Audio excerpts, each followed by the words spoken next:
Okay, can I just say that life does get better, even if it's just a matter of a few weeks. Okay, so I'm like really Christian, and so I prayed every single night asking God to make sure that my dad doesn't like keep on asking me about my weight or keep on mentioning it or just like food in general. And you want to know something crazy? He hasn't. I only told him once, and that's when we were fighting. Like, I was so mad, and I don't think he was listening to me, that it bothered me.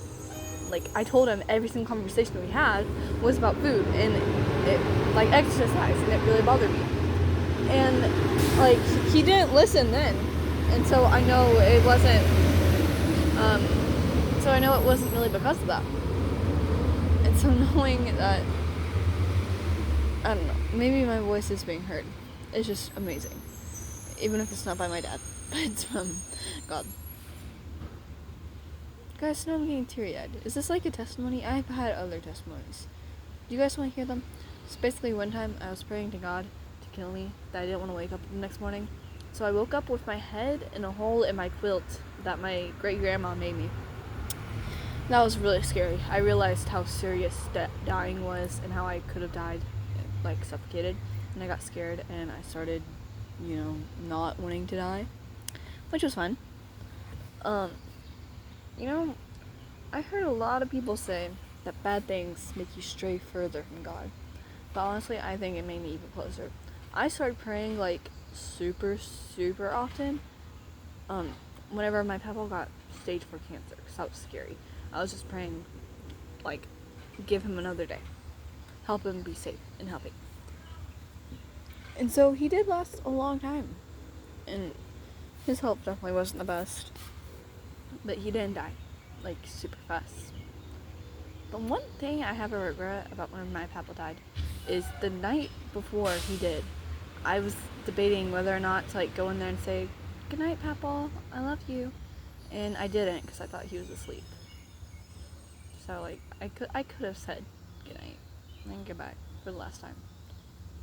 Now it's making my knees feel really weak because I feel bad. And I think the weirdest thing about when people die is you feel like you never made them proud. Like, they didn't get to see you do all these things that you're doing now that would make them proud. But, like, in my religion, and, like, what I've been taught is, like, people can see you from heaven, and they're always watching over you, and they're always going to be by your side, like a guardian angel.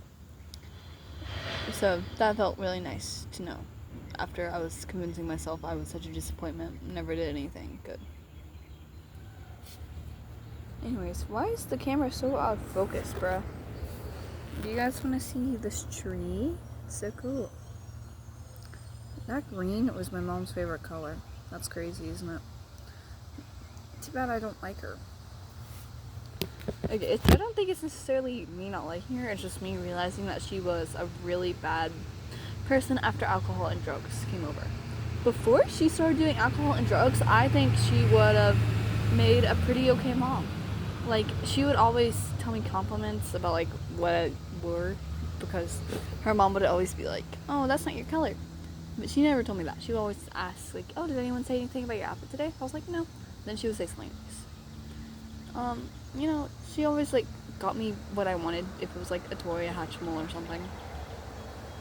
And she always worked really hard. I think the only mess up she made whenever I was a little kid was, telling me what her dad did to her. Like, he was crazy. Worse than her. It was really bad. And then, so whenever she was, like, completely no contact, the second she moved out of Virginia, she called her dad and, like, told him all about her life. Because, like, what? And whenever she was really alcoholic and crazy, she started talking to her dad again. And, like, he was obviously manipulating her to have these awful ideas of, like, moving back with him. And so she'd always, like, try and run away a lot. She'd go on, I don't know. It was crazy. But yeah, I think she could have been a good mom if she didn't do alcohol and drugs. And that's one reason why I'm never gonna do that. Because obviously alcoholism and just, like, addiction in general runs in my family on her side. And so I don't want to ever give anyone the reality I have by doing that. Anyways, I think today's gonna be a short one because I don't really have all that much to say. And I just came up here after ranting to my friends about stuff. So yeah.